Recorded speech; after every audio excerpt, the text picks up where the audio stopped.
On va maintenant voir les 3 fonctions vraiment importantes, les 3 constituantes, on va dire, d'une équipe.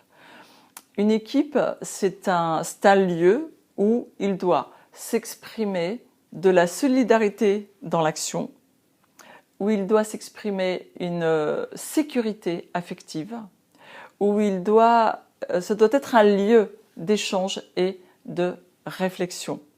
C'est un lieu où l'individu doit pouvoir se développer, doit pouvoir développer son potentiel. Et cela permet à l'équipe d'atteindre efficacement ses objectifs. Donc on va reprendre, parce que c'est très important de bien intégrer ces 3 constituantes pour qu'une équipe fonctionne correctement. Il doit y avoir un esprit de solidarité dans l'action. L'ensemble des collaborateurs doit se sentir en sécurité affective et ça doit être un lieu d'échange et de réflexion commun. Ces 3 constituantes, on va dire que, bah oui, ok, mais c'est très théorique. Mais comment on arrive à instaurer ces 3 constituantes dans une équipe? Pour cela, il faut arriver à ce qu'on appelle l'adhésion. C'est-à-dire qu'il faut que chacun puisse adhérer.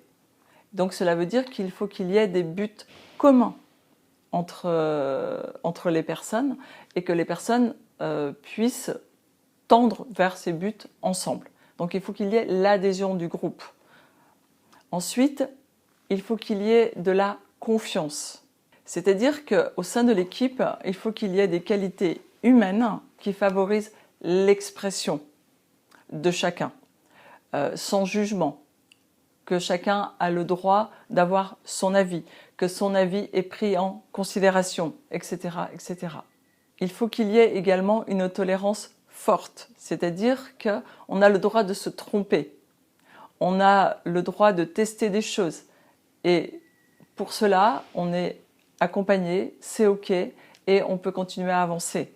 Si nous résumons, donc il faut qu'au sein des collaborateurs, on ait donc créé de l'adhésion, il faut qu'on ait créé de la confiance et il faut qu'il y ait une tolérance qui soit forte. C'est-à-dire qu'il faut qu'il y ait un climat de travail où chacun puisse donc avoir une liberté d'expression et un respect qui soit là, mutuel.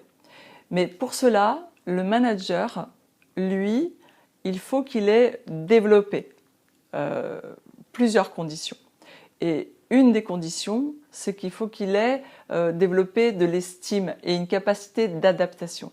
Et cette estime et cette capacité d'adaptation, elles sont liées intrinsèquement à sa compétence de manager. Ensuite, il faut qu'il ait aussi créé un climat de coopération. Donc il faut qu'il ait divisé le travail et il faut qu'il l'ait réparti entre tous les collaborateurs d'une manière efficace et équilibrée. Ensuite, il faut également qu'il ait mis en place un climat de participation.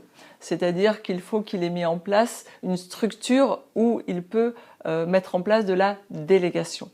Et ce sont ces 3 choses, donc capacité d'adaptation, estime, coopération et participation, délégation. Ce sont ces qualités que le manager va mettre en place et développer qui vont amener les collaborateurs à adhérer, à se sentir en confiance et à avoir une tolérance forte dans le groupe.